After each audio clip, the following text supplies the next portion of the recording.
Hello guys, नमस्कार। स्वागत है आपका अपने यूट्यूब चैनल बलवीर सिंह चौधरी में। तो आज के वीडियो का मेन बिल्कुल टॉपिक रहेगा। हेलो मेरे प्यारे दोस्तों, नमस्कार। मैं हूं आपका अपना प्यारा सा दोस्त बलवीर सिंह और आप देख रहे हैं अपना चहेता संविदा कर्मियों और कर्मचारियों की जायज़ मांगों को सरकार तक सीधा पहुंचाने के एक प्लेटफॉर्म जिसका जाना पहचाना नाम है यूट्यूब चैनल बलवीर सिंह चौधरी। तो दोस्तों, इस यूट्यूब चैनल में आप सभी साथियों का नव वर्ष की बेला में हार्दिक अभिनंदन व आपको और आपके पूरे परिवार का तहे दिल से स्वागत है।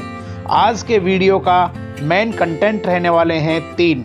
पहला कंटेंट रहेगा कि मनरेगा के अंतर्गत एडॉप्शन की प्रक्रिया शुरू हो चुकी है, उसके ऑर्डर आ चुके हैं और नवीन पदों को, पुराने पदों को हटाकर नवीन पदों में सृजित करके उनका मानदेय 2 श्रेणियों में किस प्रकार से रहने वाला है। दूसरा कंटेंट रहने वाला है कि माननीय प्रभारी मंत्री भंवर सिंह भाटी जी को बांसवाड़ा में जो पंचायत सहायक और पैरा टीचरों के द्वारा जो ज्ञापन दिया गया, उन्होंने उसके बारे नियमितीकरण को लेकर क्या सूचना दी।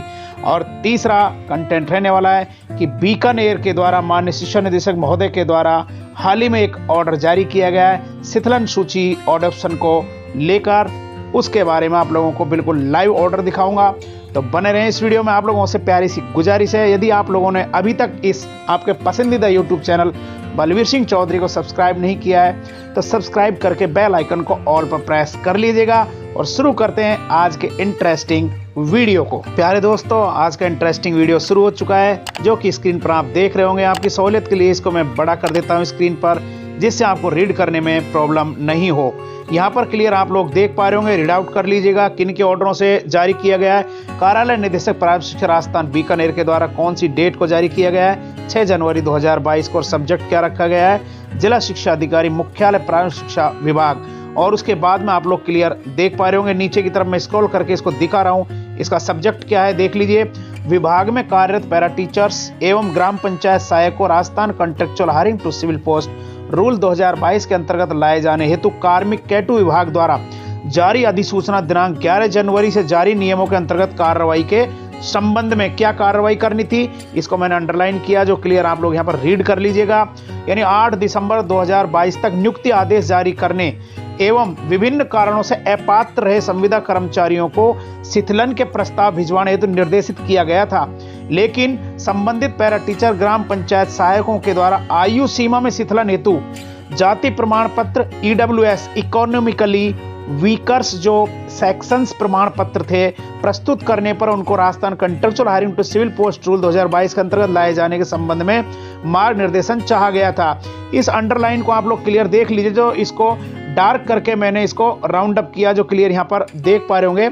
इस जगह से यहाँ तक इसको रीड आउट कीजिएगा, यहाँ पर देख लीजिएगा, इसमें क्लियर लिखा हुआ है, यदि किन्हीं कारणों से अभ्यर्थी द्वारा आवेदन की अंतिम तिथि तक जारी प्रमाण पत्र प्रस्तुत नहीं किया जाता है तथा अंतिम तिथि के पश्चात जारी किया हुआ प्रमाण पत्र प्रस्तुत किया जाता है, तो ऐसे अभ्यर्थी से इस आशय का एक शपथ पत्र लिया जाए कि वह आवेदन की अंतिम तिथि को संबंधित वर्ग की पात्रता रखता था तथा यह सूचना गलत पाए जाने पर उसकी नियुक्ति निरस्त की जाएगी। यानी दोस्तों, मैं आप लोगों को समझा देता हूं इसका बिल्कुल आप लोगों की लैंग्वेज में।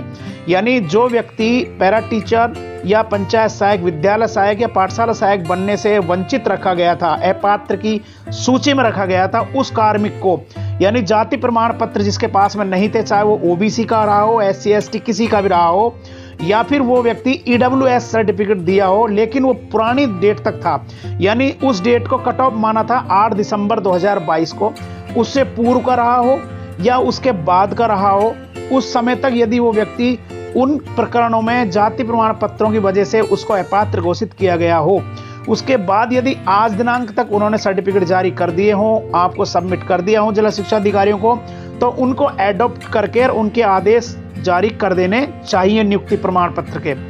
यदि ऐसा नहीं किया गया है किसी के द्वारा, तो उनसे एक साधारण या 50 रुपए के नॉन जुडिशियल स्टाम्प पर शपथ पत्र लेकर उनकी नियुक्ति जारी करने के संबंध में ये माननीय निदेशक महोदय ने लिखा है। उनको क्लियर कहा है कि कैटू विभाग के प्रणीत परिपत्र 17 अक्टूबर में वर्णित शपथ पत्र लेकर अन्यथा पात्र होने की स्थिति में Rajasthan contractual hiring to civil नियमों के अंतर्गत एडॉप्ट करने की कार्रवाई नियम अनुसार तत्काल संपादित कर संख्यात्मक सूचना में सूची इस कार्यालय को भिजवाया जाना सुनिश्चित करें। और किन के ऑर्डर हैं क्लियर आप लोग यहाँ पर देख पा रहे होंगे। गौरव अग्रवाल जी, निदेशक प्रारंभिक शिक्षा एवं पंचायत राज प्रारंभिक शिक्षा राजस्थान के ऑर्डर हैं। अब मैं आपको इसी ऑर्डर के परिप्रेक्ष्य में लेकर चलता हूँ। विभिन्न जिला शिक्षा अधिकारियों के लिए ऑर्डर निकाले गए थे माननीय निदेशक महोदय ने, और जिलों में कार्रवाई शुरू हो चुकी है। सबसे पहले मैं आपको चित्तौड़गढ़ की तरफ लेकर चल रहा हूं कि चित्तौड़गढ़ जिले में कार्रवाई शुरू हो चुकी है। क्लियर देख लीजिए, 6 जनवरी 2023 आज ही इन्होंने जारी किया है। और इन्होंने सब्जेक्ट के रूप में उससे पहले डेजिग्नेशन बनाया। क्लियर यहाँ देख लीजिएगा, ये सब्जेक्ट आप लोग यहाँ पर रीड कर लीजिए। डेजिग्नेशन में रखा है जितने भी उसके अंडर कैचमेंट में मुख्य ब्लॉक शिक्षा अधिकारी आते हैं उनके लिए लिखा है। और विषय रखा विभाग में कार्यरत पैरा टीचर ग्राम पंचायत सहायकों को कॉन्ट्रेक्चुअल रूल के अंतर्गत लाए जाने हेतु क्रमबद्ध आप लोगों को सूचित किया गया था। और आदेश क्रमांक क्लियर आप लोग प्रसंग में देख ही पा रहे होंगे। श्रीमान निदेशक महोदय प्रारंभिक शिक्षा राजस्थान बीकानेर के पत्र दिनांक 6 जनवरी 23 के संदर्भ में मैंने इसको अंडरलाइन किया, थोड़ा बड़ा करके मैं आपको दिखा देता हूं इसको। इसमें क्लियर लिखा है अपने ब्लॉक में कार्यरत ऐसे पैरा टीचर्स एवं पंचायत सहायक जो जाति प्रमाण पत्र या ईडब्ल्यूएस की वजह से 8 दिसंबर 2022 तक अपात्र थे, वर्तमान में वो पात्र उनको समझा जाए और उनसे एक शपथ पत्र लेकर कि समस्त जिम्मेदारियां मेरी रहेंगी अथवा मेरी नियुक्ति समाप्त कर दी जाएगी, ऐसा शपथ पत्र लेकर और उनको 9 जनवरी 2023 को प्रातः 11 बजे तक इस कार्यालय को वाहक स्तर पर प्रस्तुत करने, यानी उनको ज्वाइनिंग करानी है। पाठशाला सहायक पर पैरा टीचर करेंगे और विद्यालय सहायक पर पंचायत सहायक करेंगे। इसमें क्लियर आप लोग देख लीजिए, जिला शिक्षा अधिकारी मुख्यालय प्रारंभिक शिक्षा चित्तौड़गढ़ के द्वारा ये ऑर्डर निकाले गए हैं। अब मैं आप लोगों को लेकर चलूंगा मनरेगा की तरफ। उन्होंने भी एडॉप्शन के ऑर्डर जारी किए हैं। क्या वो पैरा टीचर और पंचायत सहायकों को लेकर एक समन्वय था या अलग से उनके ऑर्डर जारी किए गए, मैं आपको लेकर चल रहा हूं नीचे की तरफ। बने रहे इस वीडियो में, इसकी बिल्कुल नहीं करना है, इंटरेस्टिंग वीडियो देखिए। अब इसमें क्लियर देख लीजिए, राजस्थान ग्रामीण विकास पंचायत राज विभाग महात्मा गांधी नरेगा, क्लियर देख लीजिए, डेटेड किया गया 5 जनवरी को, यानी कल का ये निकला हुआ लेटर है। क्लियर आप यहाँ पर देख पा रहे होंगे। इसमें क्या बनाया इन्होंने देख लीजिए, किन के लिए डेजिग्नेट किया है। जिला कार्यक्रम समन्वयक ईजीएस एवं जिला कलेक्टर जिला समस्त राजस्थान के लिए। और सब्जेक्ट क्या बनाया है क्लियर यहाँ पर रीड कर लीजिएगा। महात्मा गांधी नरेगा योजना अंतर्गत पूर्व में नियोजित संविदा कार्मिकों को Rajasthan contractual hiring to civil post rule 2022 के अधीन लाए जाने के संबंध में। और प्रसंग भी वही है, क्लियर देख लीजिए, कार्मिक कैटू विभाग की 2014 11 जनवरी 2022 सभी नियमों पर मैं बात करूंगा आपसे, लेकिन उससे पहले जो अंडरलाइन मैंने किया है इसको आप इसको रीड कर लीजिएगा। महत्वपूर्ण आपका वीडियो ये है। उपरोक्त विषय अंतर्गत प्रासंगिक अधिसूचना के क्रम में विभागीय प्रस्ताव पर वित्त विभाग द्वारा प्रदत्त सहमति के अनुसरण में महात्मा गांधी नरेगा योजना के अंतर्गत जिला स्तर पर और ब्लॉक स्तर पर एवं ग्राम स्तर पर, यानी 3 स्तर हो गए, पर पूर्व से नियोजित संविदा कार्मिक जो Rajasthan contractual hiring to civil post rule 2022 के अधीन लाए जाने हेतु निम्न अनुसार सहमति दी जाती है। अब इसमें महत्वपूर्ण बात क्या है साथियों, देखिए, नवीन पद यहाँ पर लिखा हुआ है और पूर्व पद यहाँ पर लिखा हुआ है। उसके बाद निर्धारित मानदेय यहाँ पर, इन 3 चीजों पर आपको ध्यान देना है। यानी नवीन पद आप क्लियर यहाँ देखिए, नवीन पद देखिए, समन्वय अभिसरण एवं मूल्यांकन तो नया पद है। और पूर्व पद क्या था उनका क्लियर यहाँ देखिए, सहायक कार्यक्रम अधिकारी जो थे उनको नवीन पद क्या दिया गया, समन्वय अभिकरण मूल्यांकन। और पेमेंट कितना रहने वाला है 18,900। और इनका नवीन पेमेंट क्या रहने वाला है वो भी मैं आपको बताऊंगा। उसके बाद में यहाँ देख लीजिए, इस जगह पर मैं आपको लेकर चल रहा हूँ, यहाँ क्लियर देखिए, नवीन पद इनका क्या रहा है, समन्वयक IEEC परीक्षण पर्यवेक्षक। और जबकि पूर्व पद क्या था यहाँ पर देख लीजिए, समन्वय परीक्षण, समन्वय IEC समन्वयक पर्यवेक्षण। एक डाटा एंट्री सहायक का नया पद लिया गया है और पूर्व पद भी डाटा एंट्री ऑपरेटर के नाम से था।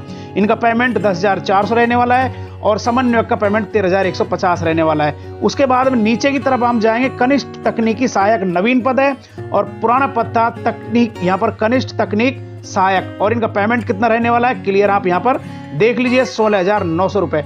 इन चीजों की आप लोगों को ऑर्डर की कॉपी PDF में चाहिए तो डिस्क्रिप्शन बॉक्स में लिंक मैंने छोड़ दिया है, वहां से इन ऑर्डर की कॉपियों को आप लोग डाउनलोड कर सकते हैं। इन चीजों पे ज्यादा ध्यान दीजिए। नीचे की तरफ हम आ गए मेन चीज पर, जो आप लोगों को देखने का मेन है। यहां देख लीजिएगा, सबसे पहले समन्वयक अभिकरण एवं मूल्यांकन, इनका यदि 9 वर्ष और 18 वर्ष रहता है तो कितना पेमेंट रहने वाला है यहाँ पर क्लियर आप लोग देख लीजिएगा।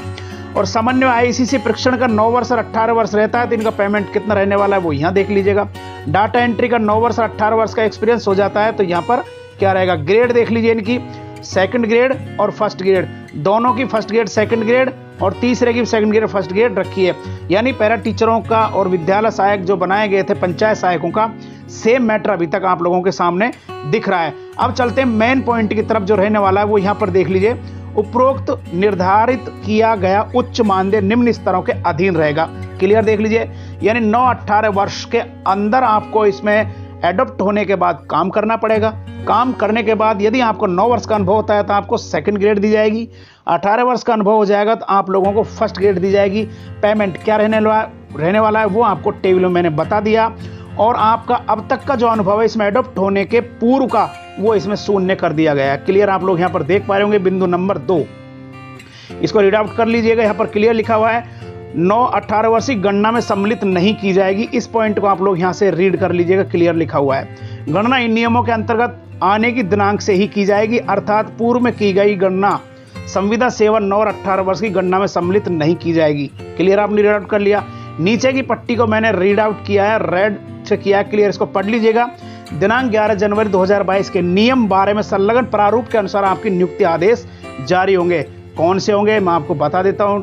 प्रपत्र 12 के अनुसार, अब प्रपत्र 12 की तरफ ये सारे नियम हैं जो क्लियर स्क्रॉल करके मैं आपको दिखा रहा हूँ, और 12 का प्रपत्र के अनुसार आप लोग किस प्रकार से नियुक्ति आदेश जारी किए जाएंगे, सेम जैसे पाठशाला सहायक और विद्यालय सहायक में जारी किए गए थे उसी प्रकरण और उसी प्रपत्र के आधार पर जारी किए जाएंगे। क्लियर, यहाँ देख लीजिएगा, यहाँ पर प्रारूप 12 ये देख लीजिए, नियम और नियुक्ति पत्र सेम पैरा टीचरों का था, उसी प्रकार से इनका नियुक्ति पत्र रखा गया है, जो क्लियर आप लोग यहाँ स्क्रीन पर देख पा रहे होंगे।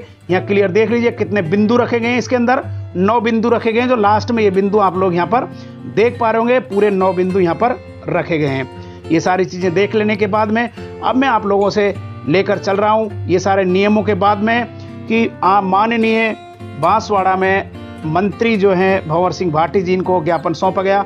उसके बाद माननीय राजेंद्र राठौड़ जी प्रतिपक्ष नेता हैं, उनके द्वारा आखिर नियमितीकरण को लेकर पैरा टीचर या शिक्षाकर्मी या पंचायत सहायकों को लेकर उन्होंने क्या स्टेटमेंट दिया, बहुत बड़ा स्टेटमेंट दिया, उसकी तरफ मैं आपको लाइव लेकर चल रहा हूँ। बने रहें वीडियो में। शुरू करते हैं आज के उसी लाइव वीडियो।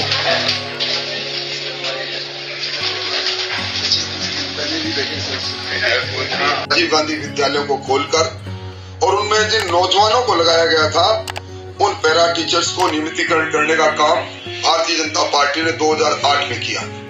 शिक्षाकर्मी लोक जुम्बिश मदरसा पैरा टीचर्स को बोनस अंक का लाभ देखते हुए 2008 में उनको स्थायी नौकरी दी, परंतु आज मदरसा टीचर्स, पैरा टीचर्स और दूसरे संविदा कर्मी जो शिक्षा से जुड़े हुए हैं दर दर भटक रहे हैं। सरकार अपने वादे से मुकर रही है।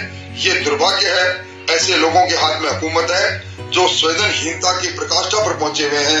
इन बेरोजगारों का रोजगार देने के नाम पर वोटों को जरूर ठग लिया, पर अब उनकी समस्या के स्थायी समाधान की ओर कोई कदम सरकार नहीं उठा रही है। तो दोस्तों आज के लिए बस इतना ही। यदि आप लोगों को वीडियो अच्छा लगा हो तो इस वीडियो को जरूर लाइक कीजिएगा, और इससे अच्छे बेहतरीन वीडियो पाने के लिए आप लोग इस चैनल को सब्सक्राइब कीजिएगा और बेल आइकन को ऑल पर प्रेस करना बिल्कुल नहीं भूलिए, जिससे जो भी मैं नया वीडियो डालूंगा उसका नोटिफिकेशन सबसे पहले आपको मिलता रहे। तो आज के लिए बस इतना ही, फिर नेक्स्ट वीडियो के साथ मिलते हैं। थैंक्स।